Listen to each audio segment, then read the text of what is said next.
안녕하십니까. 신인균의 국방TV 데일리 디펜스입니다. 오늘도 역시 아주 중요한 주제로 여러분들과 대화를 나눠보겠는데요.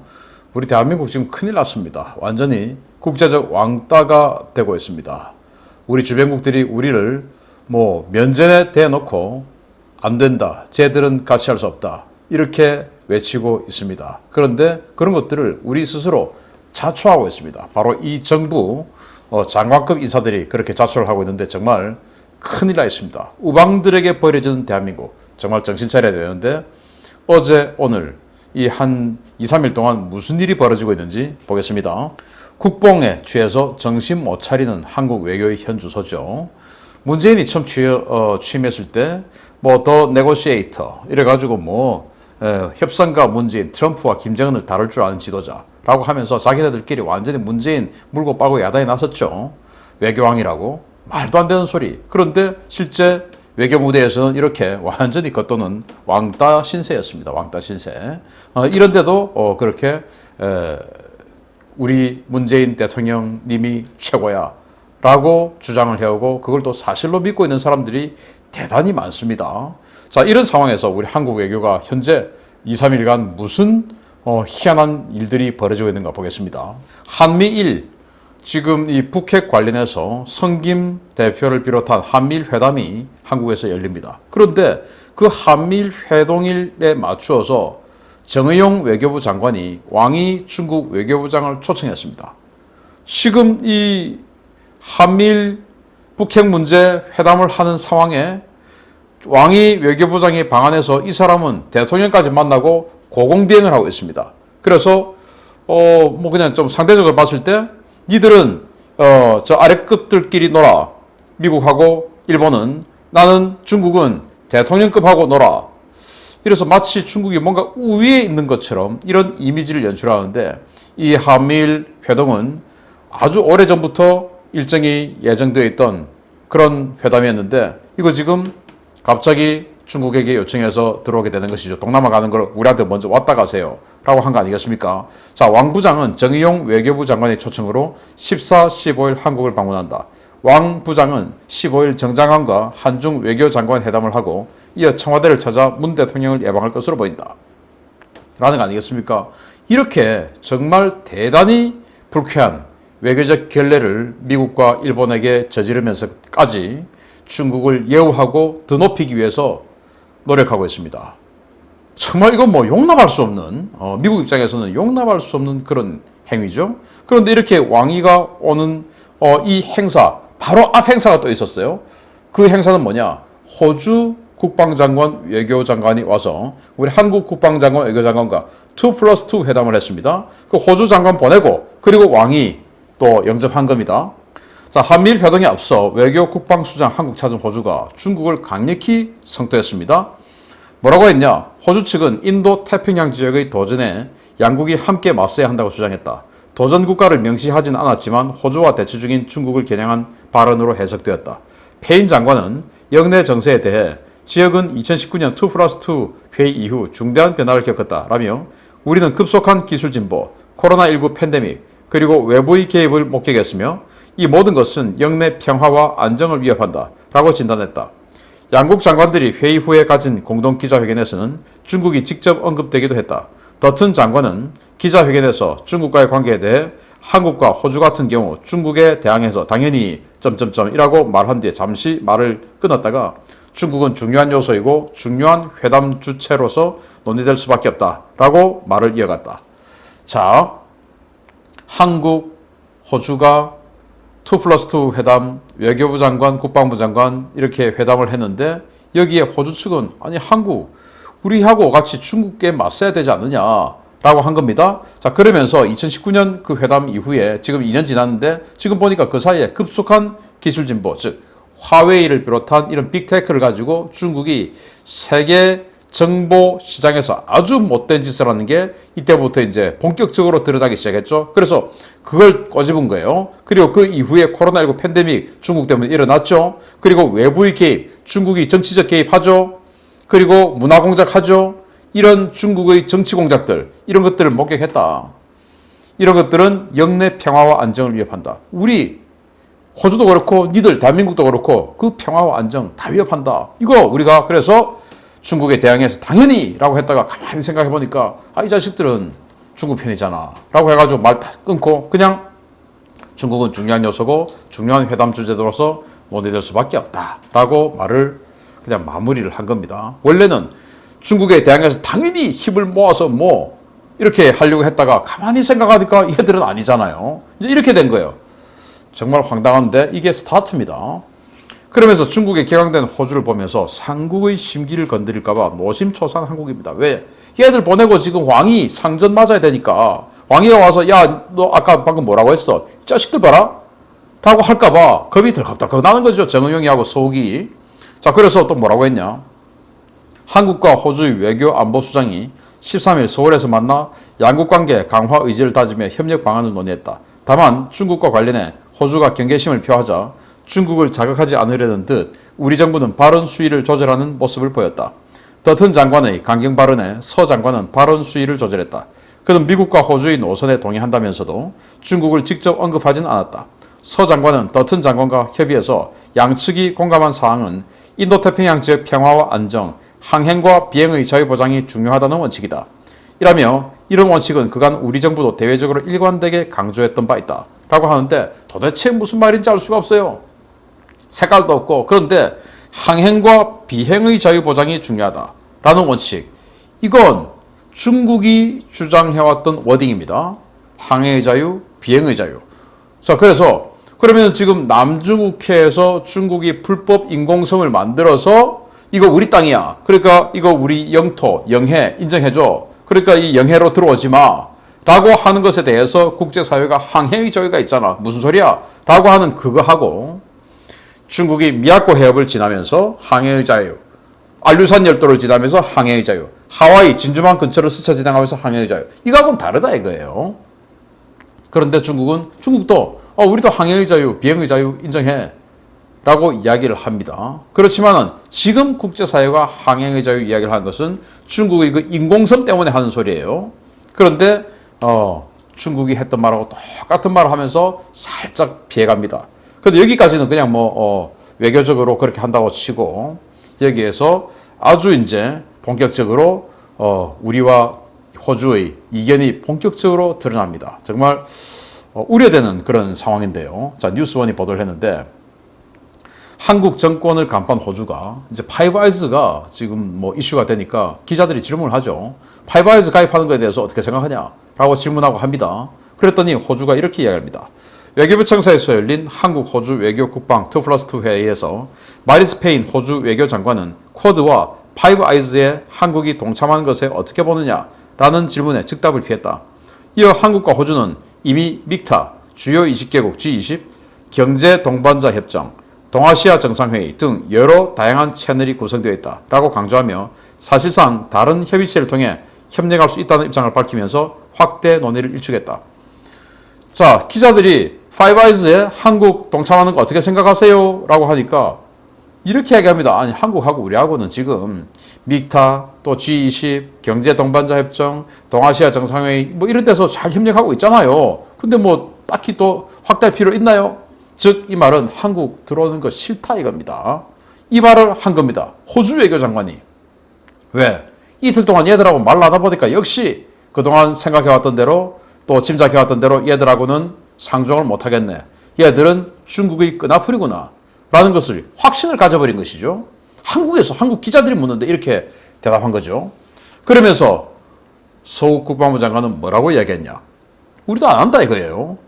서욱 국방부 장관은 13일 미국 의회가 최근 자국 기밀 정보 공유 대상 국가인 파이브 아이즈에 한국을 가입시킬지를 검토하고 나선 것과 관련해 파이브 아이즈 가입은 여러 가지 검토를 요구하는 사안이다 라고 말했다. 즉 우리 가입 안 한다 라는 말을 한 겁니다. 서 장관은 미국, 일본, 호주, 인도 4개국의 인도태평양 지역의 협의체 쿼드에 한국이 가입하는 문제에 대해서는 우리 정부는 개방성, 투명성, 포용성을 지향하는 어떤 국제협의체와도 협력해 나가겠다는 원칙이 정해져 있다. 다양한 분야에서 협력이 진행 중이다. 라고 말했다. 이거 전임 외교장관인 강경화가 했던 말하고 똑같은 겁니다. 이렇기 때문에 우리가 그냥 협력하면 되지. 뭘 우리가 가입해. 그리고 개방성, 투명성, 포용성. 한 국가를 이렇게 공격하는 거 그거 용납하지 않아 라고 했던 바로 그 멘트입니다. 즉 중국을 상대로 하는 그런 협의체는 우리는 가입하지 않는다라고 강경화가 주장했던 그걸 지금 서욱이 그대로 따라서 앵무새처럼 짓거린 겁니다. 쿼드도 안 하겠다. 파이브 아이즈도 안 하겠다. 즉 중국과 대척점에서는 그 어떤 국제 레짐에는 참가하지 않겠다. 그리고 중국, 북한을 상대로 하는 그 어떤 정보 협력체도 참가하지 않겠다. 왜? 우리는 북한의 쫄짜고 중국의 노예이기 때문에 그럴 수밖에 없지 않느냐? 라고 하는 거 아닙니까? 대한민국의 국방부 장관이 이런 소리를 한 겁니다. 자, 이랬더니 미국의 전문가들이 정말 충격적인 내용들을 이야기하는데요. 그게 한국 관련한 전문가 그리고 한국에서 한미연합사령관, 주한미군 사령관을 했던 사성장군 출신들이 이구동성으로 하는 소리가 한국하고 왜 같이 하냐? 걔들하고 하면은 정보가 새 나간다. 그거 감수할 수 있냐? 라는 이야기를 이구동성으로 하는데 정말 놀랍습니다. 제임스 셔먼 전 한미연합사령관인데 이 사람은 이명박 대통령 말기, 박근혜 대통령 초기 이때 한미연합사령관을 했어요. 아주 민감한 시기에 북한이 계속 핵실험하고 하던 그 시기였죠.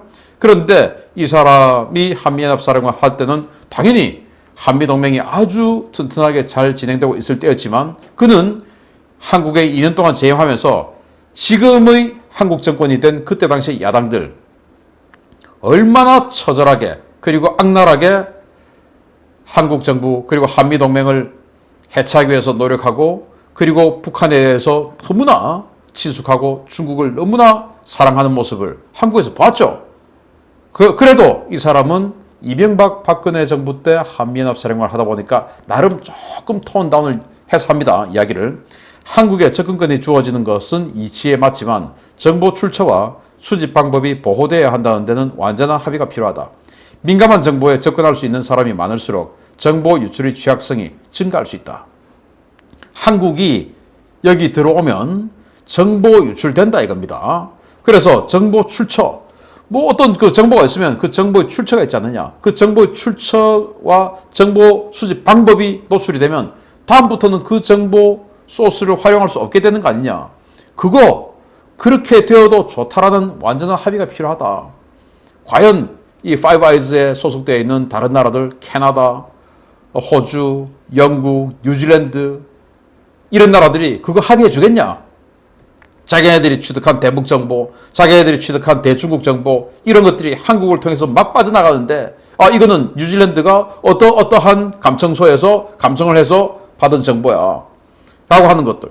이거는 캐나다가 중국의 스파이를 침투시켜서 거기에서 이런 식으로 획득한 정보야 라고 하는 정보들. 이게 중국에 북한에 마구마구 들어갈 텐데 이거 감수할 수 있냐? 한국이 하면 들어간다 라는 겁니다. 자, 그런데 노무현 때 한미연합사령관을 했던 버웰 벨 전 한미연합사령관은 이때는 노무현 때니까 한미동맹 같이 살지만 이혼하지 않은 이혼 도장 찍기 직전의 부부다 라는 그런 이야기들 당시 정치평론가들이 엄청나게 많이 했었어요. 그때니까 완전히 이 버웰 벨 사령관은 이 한국의 이 좌파 정권에 대해서 이를 부드득 갈고 있는 사람입니다. 뭐라고 이야기하냐? 한국의 참여로 얻어질 전략적 이익이 뚜렷하지 않다. 파이브 아이즈는 이미 잘 작동해왔다. 한국을 참여시켜야 할 내가 알지 못하는 뚜렷한 설득력 있는 이유가 없다면 나는 반대하겠다. 한미연합 사령관으로서 북한 관련한 가장 많은 정보를 가지고 있었던 한미연합 사령관으로서 보니까 한국은 개뿔 아무것도 정보 능력도 없는데 뭐 감청 능력이 뭐 딱히 뛰어나길 하나 휴민트 이 좌파 정권들이 완전 다 쓸어버리고 오히려 휴민트 그 정보 소스까지 북한에 다 가르쳐줘가지고 그냥 일망타진하게 만들어버리지 않나. 이런 자들인데 도대체 한국을 통해서 우리가 얻을 수 있는 추가의 정보 이익이 뭐가 있냐? 한미연합 사령관 출신이 그거 없다라고 하면은 없는 겁니다. 그냥 막연하게 한국은 휴민트가 강하고 미국은 시진트가 강하고 영상정보가 강하고 일본은 감청 능력이 강하고 이거는 그냥 막연한 거고 여기 한미연합 사령관은 모든 대북 정보, 대중국 정보를 가장 확실하게 취합하는 사람 아닙니까? 이 사람이 한국 들어와서 얻을 수 있는 정보 이익이 없다라고 하면은 우리 능력 없는 겁니다. 그래서 한국 들어오지 마라. 받으면 안 된다. 라고 노무현 때 주한미군 사령관했던 사람은 이렇게 이야기하고, 그리고 지금 현재 한반도 전문가죠. 데이비드 맥스웰 미국 민주주의 재단의 선임 연구원은 이렇게 이야기합니다. 한국에서 한미납사 관련 정보가 유출됐던 것은 사실이다. 그런 일은 과거 미국을 비롯한 모든 나라에서 벌어졌고 이 때문에 위험이 노출된 정보원이 사망하는 일까지 있었다. 정보를 공유하는 당사자가 많아질수록 유출될 가능성도 커진다. 한국을 포함시키는 것이 국익에 부합하는지, 우리 정보력과 정보 분석을 개선할 수 있을지, 그것이 정보 유출의 위험을 상쇄하고도 남을 정도인지 따져보는 것이 가장 근본적인 기준이다. 버웰 벨 장군하고 똑같은 이야기를 조금 고급스럽게 했습니다. 한국 들어오면 유출된다, 정보가. 유출되는데 그 정보 유출되는 걸 감수하고서라도 한국이 들어와서 우리가 얻을 수 있는 이 정보의 질 가치 상승거리가 있냐? 이거 봐야 된다. 그런데 없지 않느냐라는 이야기를 한 겁니다. 이게 지금 미국 전문가들 그리고 한미납 사령관을 했던 장군들이 이구동성으로 하는 소리예요. 한국 정부 못 믿는다. 얘들 주면은 북한, 중국으로 정보가 넘어간다. 정말 치욕스러운 이야기입니다. 왜냐? 이러니까 대통령이 적에게 기밀 자료를 넘기는 세력을 누가 믿겠냐 이거예요. 2007년 남북정상회의로 여러분들 잘 아시죠? 그때 대통령이 김정일에게 이렇게 이야기합니다. 내가 말씀드리려고 한 것 중에 구체적으로 세세하게 말씀을 못 드렸습니다. 내가 받은 보고서인데 위원장께서 심심할 때 보시도록 드리고 가면 안 되겠습니까? 이게 정상회담 회의록에 발언록에 나와 있지 않습니까? 그러면서 보고서를 뭉태기로 줍니다. 대통령이 받는 보고서, 아침마다 국정원과 기무사로부터 받는 그 기밀 보고서 아닙니까? 그래서 이거 가지고 야당에서 공격을 하니까 당시 대통령 비서실장이었던 문재인이 이렇게 얘기합니다. 그거 기밀 아니다 라고 이야기하는데 나중에 국정감사 깨보니까 상급 기밀이었어요. 기밀이었습니다. 그걸 넘겨줬습니다. 대통령이. 그리고 정상회담에서 USB를 줬다고 하는데 도대체 뭘 줬는지 그 USB에 여기는 책을 한 권 줬는데 책 한 권 까짓거 요즘 이 USB에 책 수십 권도 들어가죠. 도대체 뭐가 들어갔는지, 지금 쏘고 있는 순항미사일 관련한 자료가 들어갔는지, 한국형 에이테킴스라고 하는 KT즘 단거리 지대지 미사일 자료가 들어갔는지, 한국형 탄도미사일인 이스칸데르라고 할 수 있는 이 편심탄도 비행하는 현무2 이거 자료가 들어갔는지, 그래서 하필 그 이후에 북한이 편심탄도 비행하는 단거리 미사일 요격하기 힘든 거 만들고 그거 우리 현무2인데, 그리고 단거리 지대지 미사일 만들고 그거 우리 KT즘인데 우리 국산, 그리고 북한이 순항미사일 완전히 바싹 붙어서 비행하는 순항미사일 만든 그거 우리 현무3인데 이런 의심을 받는 거 아니겠습니까? 그래서 이런 상황이니 누가 어떻게 믿겠냐라는 겁니다. 자, 그런데 이런 상황에서도 지금 이 유튜브 공간에서마저도 국뽕이 차고 넘칩니다. 정말 충격적인 내용들인데 최근에 조회수 한 100만, 200만, 또 수십만 이렇게 되는 것들만 제가 그냥 간단하게 뽑아봤어요. 이거 전부 다 다른 채널들입니다. 한미동맹 펴먹을래, 러시아 충격선언에 궁지 몰린 중국 상황. 한국이 이렇게 치밀할 줄 몰랐다. 아니, 러시아 푸틴 대통령이 중국 편 안 하고 이제 한미동맹 펴먹을래라고 했다라는 겁니다. 미친 소리 아닙니까? 이런 것이 조회수가 100만이 넘어요. 너무 좋아! 라고 하는 거예요. 세계 속의 한국의 위험에 무릎을 꿇은 일본 국민들, 뒤에서 걷도는 영어도 못하는 스가의 모습에서 현 일본이 보이는, 아니 스가 영어 못하는지 제가 잘 모르겠는데 문재인은 영어 합니까? G7을 볼 수 있는 한국의 위험, 한국이 G7을 볼 수 있습니까? 여기에서 좋은 자리에 앉았다 이거죠? 아니 없어 보니까 좋은 자리에 앉혀준 건데, 일본이, 해외 네티즌들이 일본이 저항하는 게 웃기다 라고 이야기를 했다라는 거예요. 이런 거 보면서 우리는 일본보다 더 훌륭한 나라야, 더 센 나라야 라고 그냥 자위하고 혼자서 좋아하는 겁니다. 정말 놀라운 건 이거 YTN이 만든 건데요. 속 좁은 일본 외교, 한국이 부러워 라고 YTN이 또 이런 걸 만드네요. 이야, 기가 찹니다. 한국 도우로 방한한 영국 잠수함 때문에 난리난 중국 해군 상황. 혈맹 한국, 강대국 될 때까지 돕는다. 이어도 국제 해군기지 건설 탄력. 아니, 이어도에 국제 해군기지가 건설된다고요? 이 무슨 말도 안 되는 소리예요? 한국 도우로 방한한 영국 핵잠수함 아스튜드, 제가 현장에 갔었는데 한국 도우로 왔나요? 쉬러 왔어요. 그런데 똑같이 쉬러 진짜로 외교하러 오려고 했던 퀸 엘리자베스 항공모함 못 들어게 했죠. 코로나 때문에 안 돼. 근데 그 퀸 엘리자베스가 일본에 가서 성대한 환영식을 받았어요. 일본은 코로나 겁 안 나나요? 그런데 중국 해군이 그걸 보고 야 난리가 났구나 라고 생각하나요? 야 한국이 영국을 내쫓아서 한국은 역시 우리 쫄따구야 라고 생각했지 않겠습니까?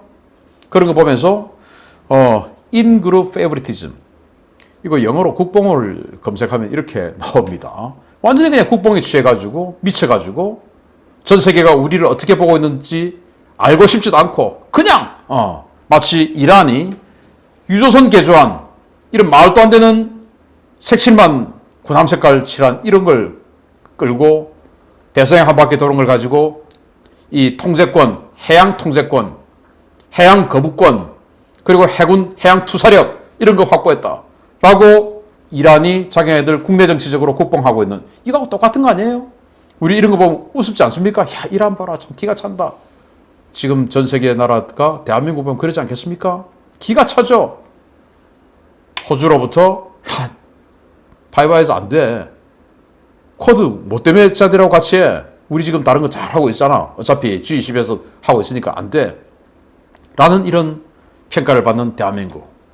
그리고 한미연합사 사령관을 했던 이 사성 장군들이 한국에 있어 보니까 이가 부드득 갈리죠.